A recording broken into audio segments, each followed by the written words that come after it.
Good morning students. प्यारे विद्यार्थियों, ਅੱਜ ਰਾਜਨੀਤੀ ਸ਼ਾਸਤਰ ਦੀ 12ਵੀਂ ਜਮਾਤ ਦੀ ਕਲਾਸ ਵਿੱਚ ਤੁਹਾਡਾ ਸਵਾਗਤ ਹੈ। ਅੱਜ ਆਪਾਂ ਲੋਕ ਮਤ ਦਾ ਭਾਗ ਤੀਜਾ ਇਹਦੇ ਵਿੱਚ ਅਸੀਂ ਗੱਲ ਕਰਾਂਗੇ। ਅਸੀਂ ਇਸ ਤੋਂ ਪਹਿਲਾਂ ਪੜ੍ਹ ਚੁੱਕੇ ਹਾਂ ਇਹ ਲੋਕ ਮਤ ਕੀ ਹੁੰਦਾ ਹੈ, ਕੀ ਵਿਸ਼ੇਸ਼ਤਾਵਾਂ ਨੇ, ਕੀ ਉਹਦੀਆਂ ਜ਼ਰੂਰਤਾਂ ਨੇ, ਇਹ ਕਿਹੜੀਆਂ ਏਜੰਸੀਆਂ ਨੇ ਜਿਹੜੀਆਂ ਲੋਕ ਮਤ ਨੂੰ ਅੱਗੇ ਲਿਜਾਂਦੀਆਂ ਨੇ, ਪ੍ਰਭਾਵਿਤ ਕਰਦੀਆਂ ਨੇ। ਤਾਂ ਹੁਣ ਲੋਕ ਮਤ ਅਗਲਾ ਪੁਆਇੰਟ ਹੈ, ਸਵਸਥ ਲੋਕ ਮਤ ਦੀ ਉਸਾਰੀ ਲਈ ਜ਼ਰੂਰੀ ਸ਼ਰਤਾਂ ਕੀ ਨੇ। ਬੇਟਾ, ਬਹੁਤ ਵਧੀਆ ਸਿਸਟਮ ਨੂੰ ਅੱਗੇ ਲਿਜਾਣ ਦੇ ਲਈ ਕੁਝ ਨਿਯਮ ਹੁੰਦੇ ਨੇ, ਕੁਝ ਸ਼ਰਤਾਂ ਹੁੰਦੀਆਂ ਨੇ ਜਿਹਦੇ ਤਹਿਤ ਅਸੀਂ ਕਿਸੇ ਵੀ ਚੀਜ਼ ਨੂੰ ਅੱਗੇ ਲਿਜਾ ਸਕਦੇ ਹਾਂ। ਜਿਹੜਾ ਪਬਲਿਕ ਓਪੀਨੀਅਨ ਹੈ, ਲੋਕਾਂ ਦੀ ਰਾਏ ਹੈ, ਲੋਕਾਂ ਦਾ ਮਤ ਹੈ, ਇਹਨੂੰ ਲਿਜਾਣ ਲਈ ਵੀ ਕੁਝ ਸ਼ਰਤਾਂ ਅਸੀਂ ਤੈਅ ਕੀਤੀਆਂ ਨੇ, ਜਿਨ੍ਹਾਂ ਦੇ ਵਿੱਚ ਸਭ ਤੋਂ ਪਹਿਲਾਂ ਪੜ੍ਹੇ ਲਿਖੇ ਲੋਕ। ਸਵਸਥ ਲੋਕ ਮਤ ਦੇ ਨਿਰਮਾਣ ਲਈ ਲੋਕਾਂ ਦਾ ਪੜ੍ਹੇ ਲਿਖੇ ਹੋਣਾ ਜ਼ਰੂਰੀ ਹੈ। ਅਨਪੜ੍ਹ ਲੋਕ ਰਾਜ ਪ੍ਰਬੰਧ ਦੀਆਂ ਗੁੰਝਲਦਾਰ ਸਮੱਸਿਆਵਾਂ ਨੂੰ ਨਹੀਂ ਸਮਝ ਪਾਉਂਦੇ। ਸਾਡੇ ਚਲਾਕ ਨੇਤਾ ਆਪਣੀਆਂ ਚਿਕਨੀਆਂ ਚੁਪੜੀਆਂ ਗੱਲਾਂ ਕਰਦੇ ਨੇ, ਜਿਹਦੇ ਨਾਲ ਲੋਕ ਉਹਨਾਂ ਦੇ ਪ੍ਰਭਾਵ ਹੇਠ ਆ ਜਾਂਦੇ ਨੇ। ਅਨਪੜ੍ਹ ਲੋਕ ਖਾਸ ਕਰਕੇ ਉਹਨਾਂ ਦੀ ਜੁੰਡਲ ਦੇ ਵਿੱਚ ਜਾਂ ਕੁੰਡਲੀ ਦੇ ਵਿੱਚ ਫਸ ਜਾਂਦੇ ਨੇ। ਤਾਂ ਉਸ ਸਮੇਂ ਆਪਣਾ ਮਤ ਨਿਰਮਾਣ ਕਰਨ ਸਾਡੇ ਪੜ੍ਹੇ ਲਿਖੇ ਹੋਣਾ ਬਹੁਤ ਜ਼ਰੂਰੀ ਹੈ। ਅਸੀਂ ਚਲਾਕ ਅਤੇ ਸ਼ਰਾਰਤੀ ਸਿਆਸਤਦਾਨਾਂ ਨੂੰ ਦੂਰ ਕਰਨ ਦੇ ਲਈ ਆਪਣੀ ਬੁੱਧੀ ਦਾ ਪ੍ਰਯੋਗ ਕਰਦੇ ਹੋਏ, ਆਪਣੀ ਸਿੱਖਿਆ ਦਾ ਪ੍ਰਯੋਗ ਕਰਦੇ ਹੋਏ ਇੱਕ ਸਵਸਥ ਜਨਮਤ ਦਾ ਨਿਰਮਾਣ ਕਰ ਸਕਦੇ ਹਾਂ। ਤਾਂ ਪੜ੍ਹੇ ਲਿਖੇ ਲੋਕਾਂ ਦਾ ਹੋਣਾ ਲਾਜ਼ਮੀ ਹੈ। ਨੰਬਰ 2, ਆਜ਼ਾਦ ਅਤੇ ਇਮਾਨਦਾਰ ਪ੍ਰੈਸ ਜਿਹੜਾ ਅਖਬਾਰ ਨੇ, TV, ਮੀਡੀਆ ਸਾਡੇ ਬਹੁਤ ਵੱਡਾ ਰੋਲ ਅਦਾ ਕਰਦੇ ਨੇ। ਜੇ ਇਹ ਨਿਰਪੱਖ ਹੋਣਗੇ, ਆਜ਼ਾਦ ਹੋਣਗੇ, ਕੋਈ ਰਾਜਨੀਤਿਕ ਜਾਂ ਸਰਕਾਰ ਦੇ ਪ੍ਰਭਾਵ ਹੇਠ ਤੋਂ ਰਹਿਤ ਹੋਣਗੇ, ਤਾਂ ਹੀ ਲੋਕ ਮਤ ਦੇ ਨਿਰਮਾਣ ਦੇ ਵਿੱਚ ਬਹੁਤ ਵੱਡੀ ਭੂਮਿਕਾ ਅਦਾ ਹੋ ਸਕਦੀ ਹੈ।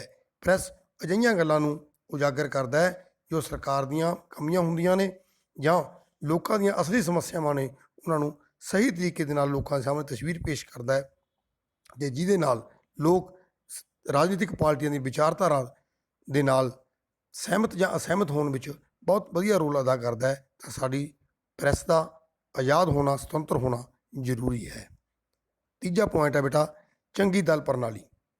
ਲੋਕਤੰਤਰੀ ਸਰਕਾਰ ਵਿੱਚ ਰਾਜਨੀਤਿਕ ਦਲ ਲੋਕ ਮਤ ਦੀ ਉਸਾਰੀ ਵਿੱਚ ਮਹਾਨ ਭੂਮਿਕਾ ਨਿਭਾਉਂਦੇ ਨੇ, ਪਰੰਤੂ ਰਾਜਨੀਤਿਕ ਦਲ ਠੀਕ ਆਧਾਰ 'ਤੇ ਬਣੇ ਹੋਣੇ ਚਾਹੀਦੇ ਨੇ। ਕੋਈ ਜਾਤੀ ਆਧਾਰ ਨਹੀਂ ਹੋਣਾ ਚਾਹੀਦਾ, ਕੋਈ ਧਰਮ ਆਧਾਰ ਨਹੀਂ ਹੋਣਾ ਚਾਹੀਦਾ, ਕਿਸੇ ਵਿਸ਼ੇਸ਼ ਵਰਗ ਦਾ ਆਧਾਰ ਨਹੀਂ ਹੋਣਾ ਚਾਹੀਦਾ।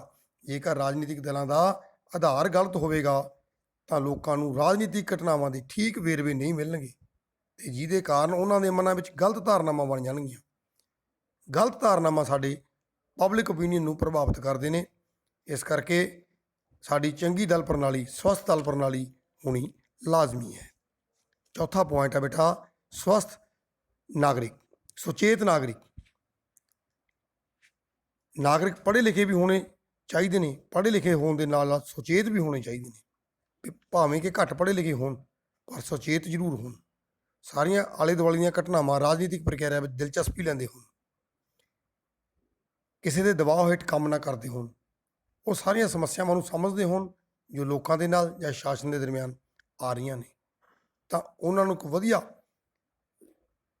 ਤਰੀਕੇ ਦੇ ਨਾਲ ਸਿਰਜਣਾ ਕਰਨ ਦੇ ਲਈ ਸੁਚੇਤ ਨਾਗਰਿਕ ਦਾ ਹੋਣਾ ਬਹੁਤ ਜ਼ਰੂਰੀ ਹੈ। ਅਗਲਾ ਪੁਆਇੰਟ ਹੈ ਬੇਟਾ, ਗਰੀਬੀ ਦਾ ਖਾਤਮਾ।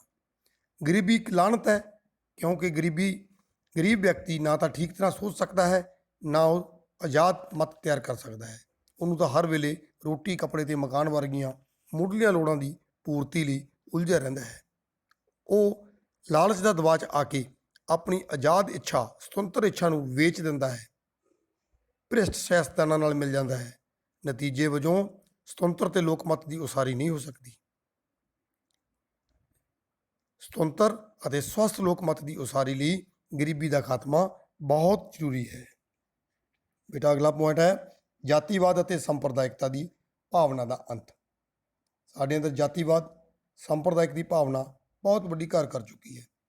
ਰਾਜਨੀਤਿਕ ਪਾਰਟੀਆਂ ਆਪਣੇ ਸੌੜੀ ਸੋਚ ਦੀ ਕਾਰਨ ਜਾਤੀਵਾਦ ਅਤੇ ਸੰਪਰਦਾਇਕਤਾ ਲੋਕਾਂ ਤੱਕ ਫੈਲਾ ਰਹੀਆਂ ਨੇ। ਇਹ ਸੌੜੀ ਭਾਵਨਾ ਦਾ ਅੰਤ ਹੋਣਾ ਬਹੁਤ ਜ਼ਰੂਰੀ ਹੈ। ਜੇ ਭਾਵਨਾ ਨਹੀਂ ਹੋਵੇਗੀ ਤਾਂ ਸਵਸਥ ਲੋਕ ਮਤ ਦੀ ਉਸਾਰੀ ਹੋਵੇਗੀ। ਜੇ ਇਸ ਦੇ ਹੁੰਦੇ ਹੋਏ ਅਸੀਂ ਇੱਕ ਚੰਗੇ ਪੈਦਾ ਨਹੀਂ ਕਰ ਸਕਦੇ ਤਾਂ ਜਾਤੀਵਾਦ ਜਾਂ ਸੰਪਰਦਾਇਕਤਾ ਦਾ ਭਾਵਨਾ ਦਾ ਅੰਤ ਹੋਣਾ ਲਾਜ਼ਮੀ ਹੈ। 7ਵਾਂ ਪੁਆਇੰਟ ਹੈ ਬੇਟਾ, ਸਹਿਣਸ਼ੀਲ ਤੇ ਸਹਿਯੋਗ ਦੀ ਭਾਵਨਾ ਬਹੁਤ ਜ਼ਰੂਰੀ ਹੈ। ਕਿਸੇ ਪਬਲਿਕ ਦੇ ਓਪੀਨੀਅਨ ਨੂੰ, ਲੋਕਾਂ ਦੀ ਰਾਏ ਨੂੰ, ਲੋਕਾਂ ਦੇ ਵਿਚਾਰਾਂ ਨੂੰ ਇੱਕ ਯੂਨੀਵਰਸਲ ਬਣਾਉਣਾ, ਉਹਦੇ ਲਈ ਸਹਿਣਸ਼ੀਲ ਹੋਣਾ ਵਿਅਕਤੀ ਦਾ ਬਹੁਤ ਜ਼ਰੂਰੀ ਹੈ। ਸਹਿਣਸ਼ੀਲਤਾ ਦੇ ਨਾਲ ਨਾਲ ਸਹਿਯੋਗੀ ਵੀ ਹੋਣਾ ਚਾਹੀਦਾ ਹੈ। ਕੇਵਲ ਸਹਿਣਸ਼ੀਲ ਹੀ ਨਹੀਂ, ਇੱਕ ਦੂਜੇ ਦੀ ਕੋਆਪਰੇਸ਼ਨ ਭਾਵਨਾ, ਕਿਸੇ ਦੇ ਦੁੱਖ ਦਰਦ ਨੂੰ ਸਮਝਣਾ, ਉਹਨੂੰ ਸਮਝਾਉਣਾ, ਉਹਨਾਂ ਦੇ ਵਿਚਾਰਾਂ ਨੂੰ ਅਡਾਪਟ ਕਰਨਾ, ਆਪਣੇ ਵਿਚਾਰਾਂ ਨੂੰ ਤਰਕ ਦੇ ਆਧਾਰ 'ਤੇ ਗੱਲ ਕਰਨਾ, ਇਹ ਵੀ ਚੰਗੇ ਲੋਕਮਤ ਦੀ ਉਸਾਰੀ ਲਈ ਜ਼ਰੂਰੀ ਹੈ। ਤੇ ਅਗਲਾ ਜਿਹੜਾ ਆਖਰੀ ਪੁਆਇੰਟ ਹੈ ਇਸ ਵਿਸ਼ੇ ਦਾ, ਉਹ ਲੋਕਤੰਤਰੀ ਸਰਕਾਰ। ਲੋਕਤੰਤਰੀ ਸਰਕਾਰ ਤੋਂ ਬਿਨਾਂ ਚੰਗੇ ਲੋਕਮਤ ਦੀ ਉਸਾਰੀ ਸੰਭਵ ਹੋ ਹੀ ਨਹੀਂ ਸਕਦੀ। ਲੋਕਤੰਤਰੀ ਪ੍ਰਣਾਲੀ ਨਾਗਰਿਕਾਂ ਨੂੰ ਵਿਚਾਰ ਪ੍ਰਗਟਾਉਣ ਦੀ ਆਜ਼ਾਦੀ ਦਿੰਦੀ ਹੈ, ਆਲੋਚਨਾ ਕਰਨ ਦੀ ਆਜ਼ਾਦੀ ਦਿੰਦੀ ਹੈ, ਜਿਹਦੇ ਨਤੀਜੇ ਵਜੋਂ ਇੱਕ ਸਾਫ ਸੁਥਰਾ ਪਬਲਿਕ ਓਪੀਨੀਅਨ ਉਹ ਤਿਆਰ ਹੁੰਦਾ ਹੈ ਅਤੇ ਜਿਹਦੇ ਆਮ ਸਹਿਮਤੀ ਬਣਦੀ ਹੈ। ਤਾਂ ਅਸੀਂ ਇਹ ਕਹਿ ਸਕਦੇ ਹਾਂ, ਪੜ੍ਹੇ ਲਿਖੇ ਲੋਕ, ਆਜ਼ਾਦ ਇਮਾਨਦਾਰ ਪ੍ਰੈਸ, ਚੰਗੀ ਦਲ ਪ੍ਰਣਾਲੀ, ਸੁਚੇਤ ਨਾਗਰਿਕ, ਗਰੀਬੀ ਦਾ ਨਾ ਹੋਣਾ, ਜਾਤੀਵਾਦ ਸੰਪਰਦਾਇਕਤਾ ਭਾਵਨਾ ਦਾ ਅੰਤ, ਸਹਿਣਸ਼ੀਲ ਤੇ ਸਹਿਯੋਗ ਵਿਅਕਤੀ ਅਤੇ ਲੋਕਤੰਤਰੀ ਸਰਕਾਰ ਇੱਕ ਚੰਗੇ ਲੋਕਮਤ ਜਾਂ ਸਵਸਥ ਲੋਕਮਤ ਲਈ ਬਹੁਤ ਜ਼ਰੂਰੀ ਨੇ। ਬੇਟਾ ਇਸ ਤੋਂ ਅੱਗੇ ਇੱਕ ਪ੍ਰਸ਼ਨ ਆ ਜਾਂਦਾ ਤੁਹਾਡਾ, ਸਵਸਥ ਲੋਕਮਤ ਦੀ ਉਸਾਰੀ ਵਿੱਚ ਕੀ ਕੀ ਰੁਕਾਵਟਾਂ ਨੇ? ਜਿੰਨੇ ਗੁਣ ਨੇ ਇਹਨਾਂ ਦੇ ਅਸੀਂ ਦੂਸਰੇ ਪਾਸੇ ਚਲੇ ਜਾਈਏ ਤਾਂ ਇਹ ਰੁਕਾਵਟਾਂ ਵੀ ਇਹੀ ਨੇ। ਜਿਨ੍ਹਾਂ ਵਿੱਚ ਪਹਿਲੀ ਰੁਕਾਵਟ ਹੈ ਗਰੀਬੀ। ਅਸੀਂ ਗੱਲ ਹੀ ਕਰ ਚੁੱਕੇ ਹਾਂ ਕਿ ਭਾਰਤ ਵਿੱਚ 1/3 ਹਿੱਸਾ ਗਰੀਬੀ ਹੇਠਾਂ ਰਹਿੰਦੇ ਨੇ ਅਤੇ ਸਵਸਥ ਲੋਕਮਤ ਦੀ ਉਸਾਰੀ ਵਿੱਚ ਬਹੁਤ ਵੱਡੀ ਰੁਕਾਵਟ ਹੈ। ਅਨਪੜ੍ਹਤਾ ਵੀ ਇਹੀ ਹਾਲ ਹੈ। ਅਗਲਾ ਪੁਆਇੰਟ ਅਨਪੜ੍ਹਤਾ ਦਾ ਆ ਜਾਂਦਾ ਹੈ। ਅਨਪੜ੍ਹਤਾ ਦਾ ਪੁਆਇੰਟ ਬਣਾਉਂਦੇ ਹਾਂ ਅਸੀਂ। ਭਾਰਤ ਵਿੱਚ ਵਿੱਦਿਆ ਦਾ ਪ੍ਰਸਾਰ ਭਾਵੇਂ ਕਾਫੀ ਹੋ ਚੁੱਕਿਆ ਹੈ, ਪਰ 1/4 ਹਿੱਸਾ ਲੋਕ ਅਜੇ ਵੀ ਅਨਪੜ੍ਹ ਨੇ। ਅਨਪੜ੍ਹ ਵਿਅਕਤੀ ਚੰਗੀ ਤਰ੍ਹਾਂ ਆਪਣੇ ਤਰਕ ਦੇ ਆਧਾਰ 'ਤੇ ਵਿਚਾਰਾਂ ਨੂੰ ਨਹੀਂ ਪੈਦਾ ਕਰ ਸਕਦਾ। ਸਾਡੇ ਪੜ੍ਹੇ ਲਿਖਿਆ ਹੋਣਾ ਲਾਜ਼ਮੀ ਹੈ। ਅਗਲਾ ਪੁਆਇੰਟ ਹੈ ਰਾਜਨੀਤਿਕ ਦਲਾਂ ਦਾ ਗਲਤ ਆਧਾਰ। ਬੇਟਾ ਅਸੀਂ ਪਹਿਲਾਂ ਵੀ ਕੀਤੇ ਹਾਂ। ਰਾਜਨੀਤਿਕ ਦਲ ਨੇ ਜਿਹੜੇ ਅੱਜ ਕੱਲ੍ਹ ਸਾਡੇ, ਉਹ ਜਾਤੀ ਜਾਂ ਧਰਮ ਦੇ ਆਧਾਰ 'ਤੇ ਜਾਂ ਖੇਤਰ ਦੇ ਆਧਾਰ 'ਤੇ ਬਣੇ ਹੋਏ ਨੇ। ਇਹ ਬਹੁਤ ਮਾੜੀ ਘਟਨਾ ਹੈ ਲੋਕਤੰਤਰ ਦੇ ਵਿੱਚ। ਤਾਂ ਅਜਿਹੇ ਸਮੇਂ ਵਿੱਚ ਜਿਹੜੀਆਂ ਇਹ ਰੁਕਾਵਟਾਂ ਆਉਂਦੀਆਂ ਨੇ, ਇੱਕ ਵਧੀਆ ਲੋਕਮਤ ਉਸਾਰਨ ਦੇ ਵਿੱਚ ਬਹੁਤ ਵੱਡੀ ਰੁਕਾਵਟ ਹੈ। ਪੱਖਪਾਤੀ ਪ੍ਰੈਸ ਵੀ ਹੋ ਗਈ ਹੈ। ਅੱਜ ਕੱਲ੍ਹ ਜਿਹੜਾ ਮੀਡੀਆ ਹੈ ਉਹ ਸਰਕਾਰ ਦੇ ਨਾਲ ਪ੍ਰਾਈਵੇਟ ਵੀ ਹੈ, ਤਾਂ ਆਪਣੇ ਇਸ਼ਤਿਹਾਰਾਂ ਦੀ ਜਾਂ ਪੈਸੇ ਦੀ ਪੂਰਤੀ ਦੇ ਲਈ ਉਹ ਇੱਕ ਵਿਸ਼ੇਸ਼ ਪਾਰਟੀ ਦੇ ਵੱਲ ਝੁਕ ਜਾਂਦਾ ਹੈ ਅਤੇ ਲੋਕਾਂ ਨੂੰ ਜੋ ਉਸ ਪਾਰਟੀ ਦੇ ਹੀ ਨੀਤੀਆਂ ਬਾਰੇ ਦਿਖਾਉਂਦਾ ਹੈ, ਅਤੇ ਜਿਹਦੇ ਨਾਲ ਲੋਕਮਤ ਦੇ ਨਿਰਮਾਣ ਦੇ ਵਿੱਚ ਬਹੁਤ ਵੱਡੀ ਰੁਕਾਵਟ ਪੈਦਾ ਹੁੰਦੀ ਹੈ। ਤਾਂ ਅਸੀਂ ਇਸ ਗੱਲ ਨੂੰ ਬੜਾ ਧਿਆਨ 'ਚ ਰੱਖਣਾ ਹੈ। ਅਗਲਾ ਪੁਆਇੰਟ ਇਹਦੇ ਨਾਲ ਹੀ ਮਿਲਦਾ ਹੈ ਖੇਤਰਵਾਦ ਦਾ। ਵੈਸੇ ਤਾਂ ਆਪਾਂ ਗੱਲ ਕਰ ਹੀ ਚੁੱਕੇ ਹਾਂ, ਪਰ ਇੱਕ ਪੁਆਇੰਟ ਬਣਾ ਕੇ ਲਿਖ ਸਕਦੇ ਹਾਂ। ਜਿਹੜੀ ਸਾਡੀ ਖੇਤਰਵਾਦ ਭਾਵ ਪੰਜਾਬੀਆਂ, ਗੁਜਰਾਤੀਆਂ, ਅਸੀਂ ਰਾਜਸਥਾਨੀ ਹਾਂ, ਅਸੀਂ ਬਿਹਾਰ ਦੇ ਹਾਂ, ਤਾਂ ਸਾਡੇ ਜਿਸ ਤਰ੍ਹਾਂ ਦੇ ਖੇਤਰਵਾਦ ਜੋ ਪੈਦਾ ਹੋ ਗਏ, ਇਹ ਰਾਜਨੀਤਿਕ ਪਾਰਟੀਆਂ ਵੋਟ ਬਟੋਰੂ ਟੋਲਾ ਇਹਨੂੰ ਅਸੀਂ ਕਹਿ ਲਈਏ, ਉਹ ਇਸ ਵਿੱਚ ਵੀ ਬਹੁਤ ਵੱਡੀ ਰੁਕਾਵਟ ਬਣਦੇ ਨੇ। ਅਗਲਾ ਪੁਆਇੰਟ ਹੈ ਰੂੜੀਵਾਦੀ ਦ੍ਰਿਸ਼ਟੀਕੋਣ। ਰੂੜੀਵਾਦੀ ਦ੍ਰਿਸ਼ਟੀਕੋਣ ਭਾਰਤ ਵਿੱਚ ਹਾਲੇ ਬਹੁਤ ਸਾਰੇ ਲੋਕ ਪੁਰਾਣੀ ਲੋਕ ਕਦਰਾਂ ਕੀਮਤਾਂ ਦੇ ਨਾਲ ਜੁੜੇ ਹੋਏ ਨੇ। ਰੂੜੀਵਾਦੀ ਦ੍ਰਿਸ਼ਟੀਕੋਣ ਨੂੰ ਅਪਣਾਇਆ ਹੋਇਆ, ਅਗਾਂਹਵਧੂ ਵਿਚਾਰਾਂ ਦਾ ਵਿਰੋਧ ਕਰਦੇ ਨੇ। ਇਹ ਸਵਸਥ ਲੋਕਮਤ ਵਿੱਚ ਬਹੁਤ ਵੱਡੀ ਰੁਕਾਵਟ ਹੈ। ਤੀਸਰਾ ਬੇਟਾ ਧਾਰਮਿਕ ਕੱਟੜਤਾ। ਭਾਰਤ ਦੇ ਲੋਕਾਂ ਵਿੱਚ ਧਰਮ ਦਾ ਪ੍ਰਭਾਵ ਬਹੁਤ ਜ਼ਿਆਦਾ ਹੈ, ਪਰੰਤੂ ਧਾਰਮਿਕ ਕੱਟੜਤਾ ਦਾ ਰੂਪ ਧਾਰਨ ਕਰ ਲੈਂਦਾ, ਕਈ ਵਾਰ ਬਹੁਤ ਖਤਰਨਾਕ ਹੋ ਜਾਂਦਾ ਹੈ। ਅਤੇ ਧਾਰਮਿਕ ਕੱਟੜਤਾ ਵਿਅਕਤੀ ਦੀ ਸੋਚ ਨੂੰ ਸੌੜਾ ਕਰ ਦਿੰਦੀ ਹੈ। ਵਿਅਕਤੀ ਆਪਣੇ ਧਰਮ ਨੂੰ ਵਧੀਆ ਜਾਂ ਸ੍ਰੇਸ਼ਠ ਦੱਸ ਕੇ ਦੂਜੇ ਧਰਮਾਂ ਦਾ ਖੰਡਨ ਕਰ ਦਿੰਦਾ ਹੈ।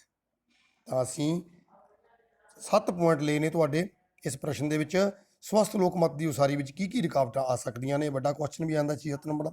ਇਹਦੇ ਵਿੱਚ ਗਰੀਬੀ, ਅਨਪੜ੍ਹਤਾ, ਰਾਜਨੀਤਿਕ ਦਲਾਂ ਦਾ ਗਲਤ ਆਧਾਰ, ਪੱਖਪਾਤੀ ਪ੍ਰੈਸ, ਖੇਤਰਵਾਦ, ਰੂੜੀਵਾਦੀ ਦ੍ਰਿਸ਼ਟੀਕੋਣ, ਧਾਰਮਿਕ ਕੱਟੜਤਾ, ਇਹ ਸਾਰੇ ਜਿਹੜੀਆਂ ਚੀਜ਼ਾਂ ਨੇ ਇਹ ਸਾਡੇ ਚੰਗੇ ਲੋਕਮਤ ਦੀ ਰੁਕਾਵਟ ਲਈ ਬਹੁਤ ਵੱਡੀ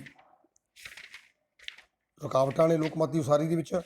ਉਮੀਦ ਹੈ ਅੱਜ ਦਾ ਇਹ ਲੈਕਚਰ ਤੁਹਾਨੂੰ ਪਸੰਦ ਆਇਆ ਹੋਵੇਗਾ। ਤਾਂ ਤੁਸੀਂ ਇਸ ਨੂੰ ਲਾਈਕ ਕਰੋ, ਸ਼ੇਅਰ ਕਰੋ। ਧੰਨਵਾਦ।